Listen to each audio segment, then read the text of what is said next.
Atención, México. Mientras tú estás viendo qué serie nueva se estrena o qué influencer se peleó ahora, en Palacio Nacional se están tomando decisiones que van a impactar directamente en tu bolsillo, en tu trabajo y en el futuro económico del país. La presidenta responde ante los nuevos aranceles de Estados Unidos para el cobre y los medicamentos. Mientras Trump lanza una nueva amenaza económica, México se prepara para un ataque contra eso.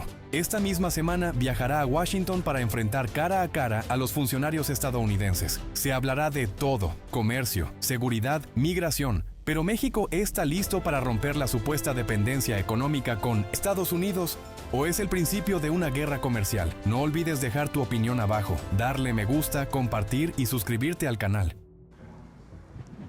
No, ahorita vamos. Gracias, presidenta. Buenos días, Angélica Guerrero del financiero Bloomberg Televisión. Preguntarle sobre este nuevo arancel que ayer se anuncia por parte de Estados Unidos al cobre y también a la industria o a productos farmacéuticos. ¿Cómo afectaría al país y si ya tienen planeada una estrategia? Sí, México exporta. Los dos países principales de exportación del cobre son China, en primer lugar. Exportamos más a China que a Estados Unidos, pero sí exportamos a Estados Unidos. Mucho de ello es chatarra, que después es refinada en los Estados Unidos y que la requiere Estados Unidos, porque ese es el gran tema, ¿no? Cuando se ponen estas tarifas para protección de la economía de Estados Unidos y para producción adicional, pues en realidad una buena parte de la exportación es porque lo necesita la industria y las empresas de Estados Unidos para su propia economía. Y en el caso de la farmacéutica también hay exportación a Estados Unidos. Vamos a esperar. Esta semana va un equipo del Gobierno de México a Estados Unidos a trabajar sobre este acuerdo global que platicamos en su momento en el G7 con el presidente Trump.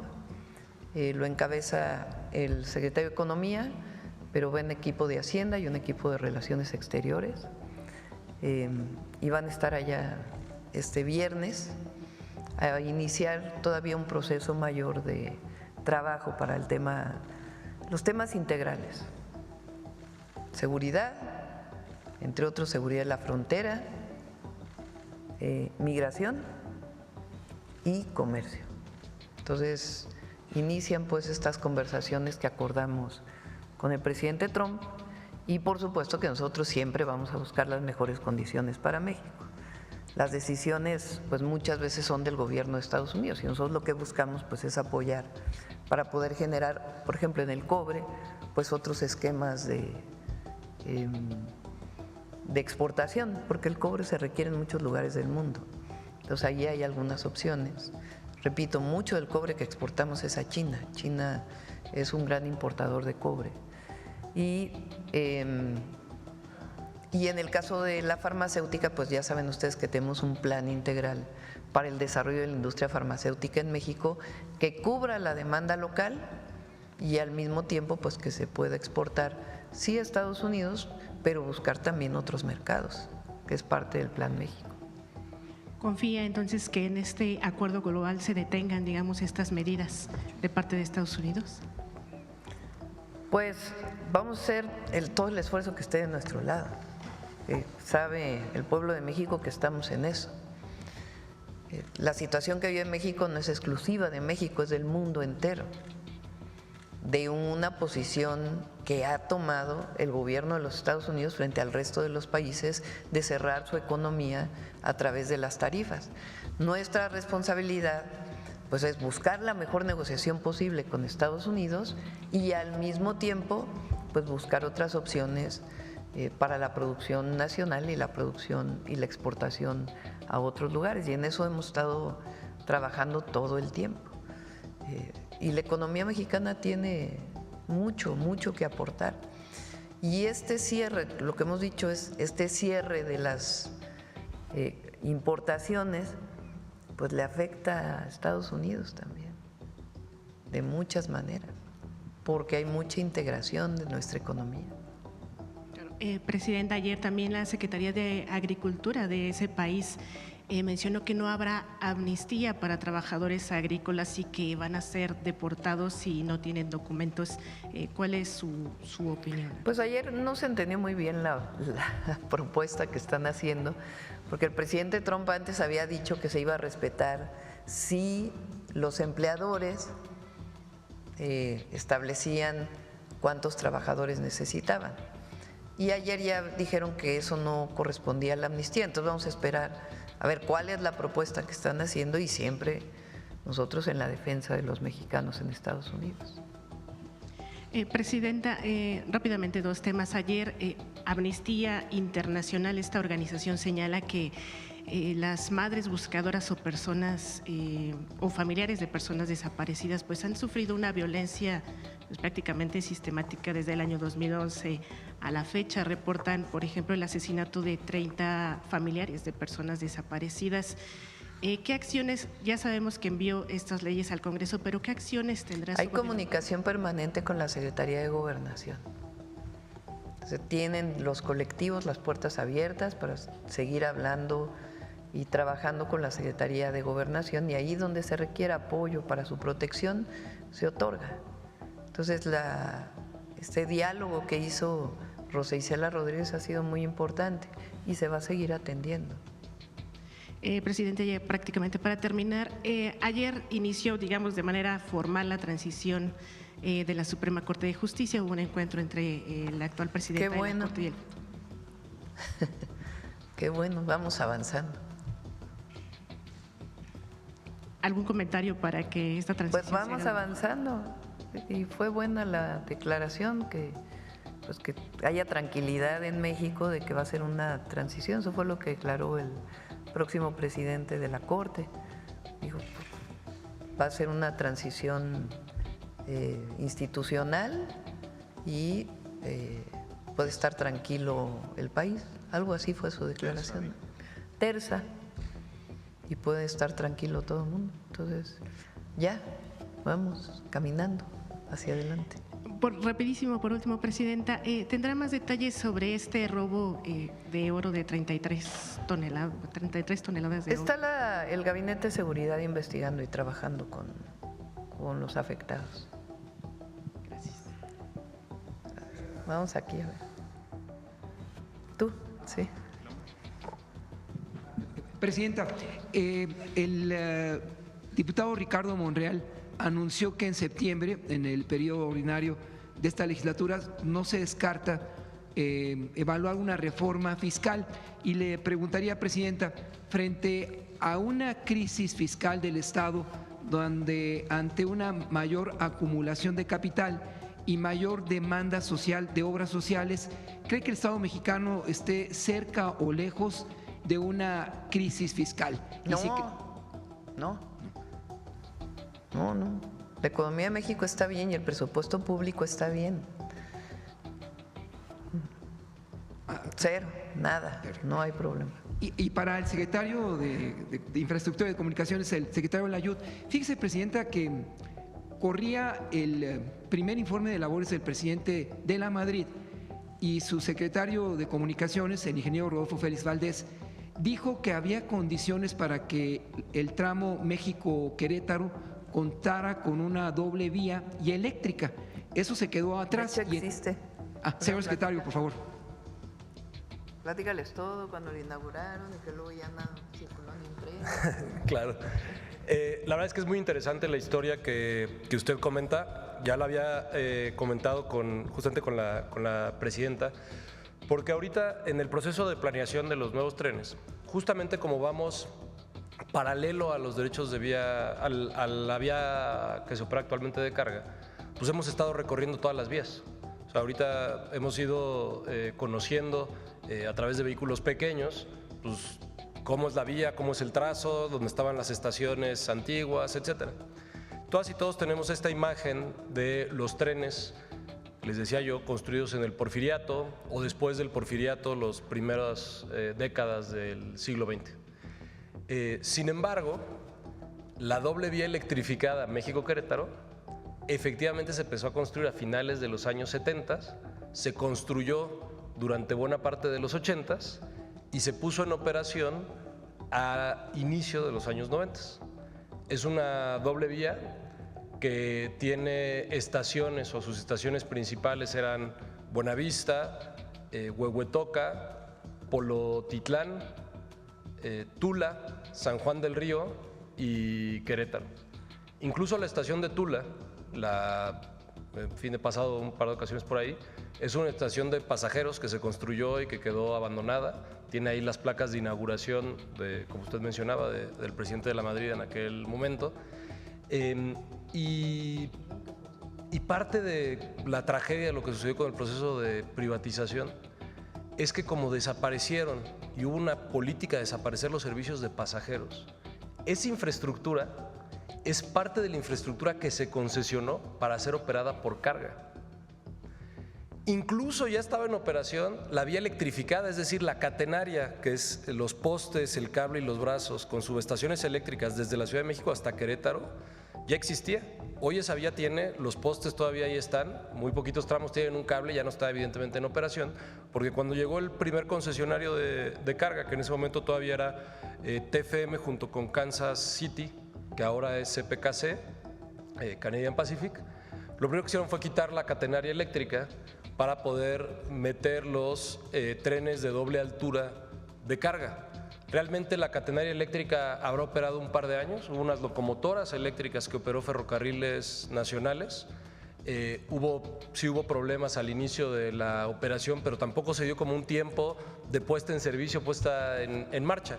Habrán personas que habrán recorrido en lo que se llamaba el tren El Constitucionalista. En los trenes que no eran eléctricos, todavía los de diésel, sí habrán recorrido sobre esa doble vía, que en términos de diseño tiene algunos tramos que podían llegar hasta 160 kilómetros por hora. Entonces, la historia, y por eso creo que es importante subrayarla, es esta paradoja de que el Estado mexicano hizo una grandísima inversión con un buen trazo para una vía de pasajeros Ciudad de México-Querétaro, y en el proceso de concesionamiento no se consideró que ese podía ser un servicio al público, sino simplemente el servicio de los privados, considerando que aparte existían otras dos vías de carga a Querétaro. Es decir, tenemos las vías del Porfiriato, que son conocidas como las vías A y B, se construyeron en los años 80 las que son conocidas como las vías Juárez y Morelos, y las 4 se concesionaron para ser operadas para carga. Finalmente, Presidenta. Una foto ahí que les puedan pasar. O sea, hay tramos, fíjense la tragedia del neoliberalismo y la irresponsabilidad de la privatización de los ferrocarriles con Zedillo, porque había tramos que se acababan de construir, que evidentemente tenían demanda, como la México-Querétaro, con catenarias ya puestas, y ahora se usa para carga. Lo primero que hicimos era ver si ese podía ser el primer trazo para el México-Querétaro de pasajeros. El problema es que como va más rápido, pues tiene curvas demasiado angostas y entonces no da para la velocidad que queremos ahora. Por eso se va a construir una nueva vía, además de que está concesionada para uno de los concesionarios. Entonces, es la irresponsabilidad. Y la corrupción también, porque no olvidemos que Zedillo después se fue a trabajar a esa empresa a la que le concesionó esa vía que habían construido hacía unos años para hacer un tren eléctrico México-Querétaro. Es más, fue inaugurado por De la Madrid y pocos años después se canceló.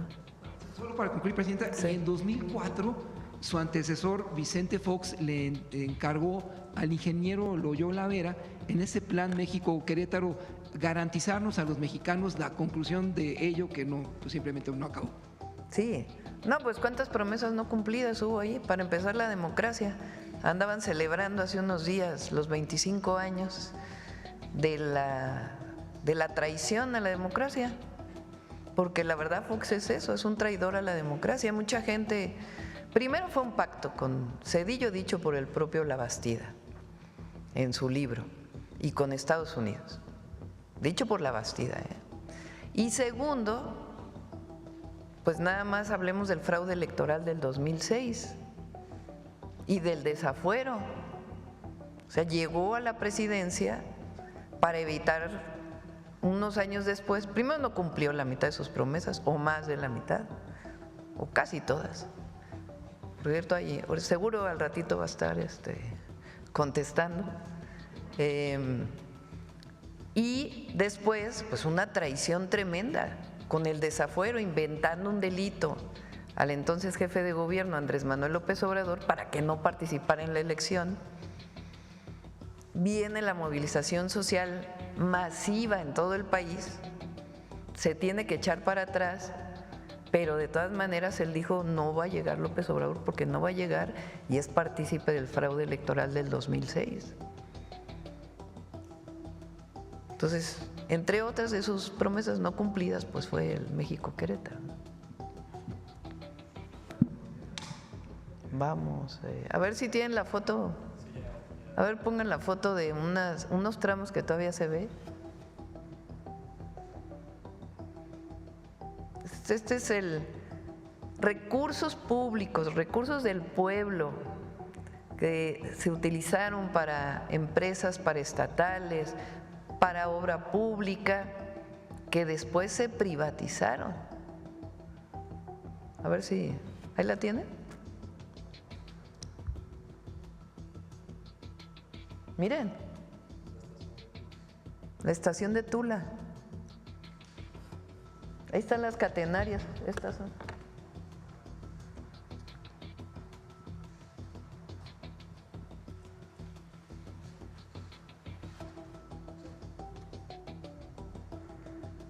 Inaugurada por De la Madrid y realmente nunca funcionó. Buenos días, Presidenta. Yaret Arciniega, de Revista Fortuna. Presidenta, durante el primer semestre la inversión fija bruta mostró señales de estancamiento, especialmente en su componente privado, lo que podría afectar la generación de empleo. En contraste, la inversión pública en infraestructura ha demostrado tener efectos multiplicadores, como ocurrió con Dos Bocas y el Tren Maya. ¿Su gobierno espera un impacto similar en crecimiento y empleo con los proyectos ferroviarios iniciados este año, como el tren interoceánico? Digamos que están a su 10% o hasta un poco menos del empleo que se va a generar ya que estén operando, porque ahora hay movimiento de tierras, se está terminando el derecho de vía.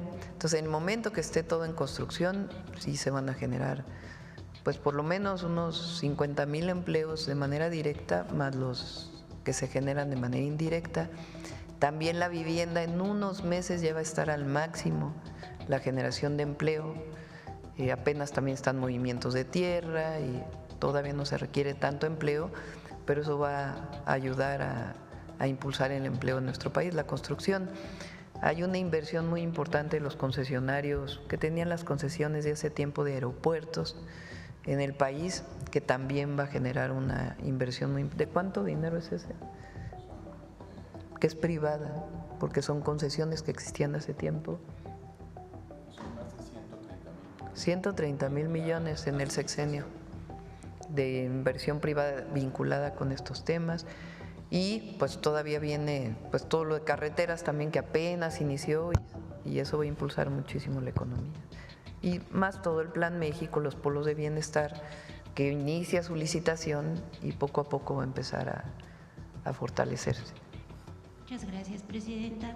En otro tema, Presidenta, Fitch Ratings advirtió que los recientes bloqueos de instituciones financieras por supuesto lavado de dinero podrían generar riesgo de contagio y afectar la confianza en el sistema financiero mexicano. ¿No considera que Fitch está sobredimensionando estos riesgos, sobre todo considerando que en el pasado no alertó con la misma contundencia sobre crisis financieras mayores o malas prácticas bancarias a pesar de cobrar por sus análisis? No hay riesgo, y dicho no solamente por la presidenta, sino por los bancos en México y todo el sistema financiero. Hacienda ha actuado de manera muy responsable, muy responsable. Lo que hizo los primeros días de la intervención para justamente que no hubiera este contagio del que habla Fitch, muy importante. También lo que están haciendo con los fideicomisos, que es un proceso muy largo, laborioso, pero que lo están trabajando muy bien y con mucha coordinación. También está ayudando Banco de México con su autonomía, pero está apoyando. Entonces no hay riesgo. Y me acaba de informar, me pasó ahora. A ver, chécale bien si está bien la información, no le vaya a dar mal. El otro día también me equivoqué a la hora de decir, en vez de 200,000 barriles dije 200 millones, y ya anda la oposición diciendo que… una nota que me anda Hacienda, en estos días era el tiempo límite para las sanciones que iban a imponer a los bancos y parece que se ha logrado una posposición de esta fecha para pues esta intervención que está haciendo la Secretaría de Hacienda. ¿De cuántos? A ver si lo informan la propia Secretaría de Hacienda que… Muchas gracias, Presidenta. Finalmente, Presidente, en junio se registró una nueva caída en el empleo formal pese al dinamismo del consumo y las exportaciones. Algunos analistas plantean que ante el alza del salario mínimo y la reforma de las 40 horas, algunas empresas podrían estar pues optando por no registrar nuevos empleos ante el IMSS para reducir costos. ¿Cómo interpreta su gobierno esta desconexión entre la buena marcha de la economía y la caída del empleo formal? ¿Estamos ante un ajuste coyuntural o un cambio estructural en el mercado laboral? A ver, hay varios temas que influyen y se va a recuperar el empleo, tengo la certeza, porque estamos trabajando en ello y además el plan lo estamos desarrollando y estamos hablando con las empresas y evitando que pueda aumentar. Estamos haciendo todo lo que esté en nuestras manos y se va a recuperar. Hubo una parte vinculada con agricultura, que es estacional, pero además la sequía que afortunadamente está lloviendo en todo el país, lamentablemente en algunos casos con inundaciones, pero tiene una parte buena que está lloviendo pues en estados donde no había llovido, en Sonora está lloviendo, en Chihuahua, Tamaulipas, ahí hasta ya llovió de más, pero ayuda mucho a que se recupere la agricultura y la producción agrícola, agropecuaria en general, porque también ayuda al sector pecuario. Entonces eso impactó. Una parte que tiene que ver con la manufactura, que está directamente asociada pues a los temas de la disminución de exportaciones. Durante un periodo se están recuperando las exportaciones, y otra parte también pues a que apenas están generando empleo las obras públicas y las obras privadas. Entonces se va a recuperar. Muchas gracias, Presidenta. Buen día.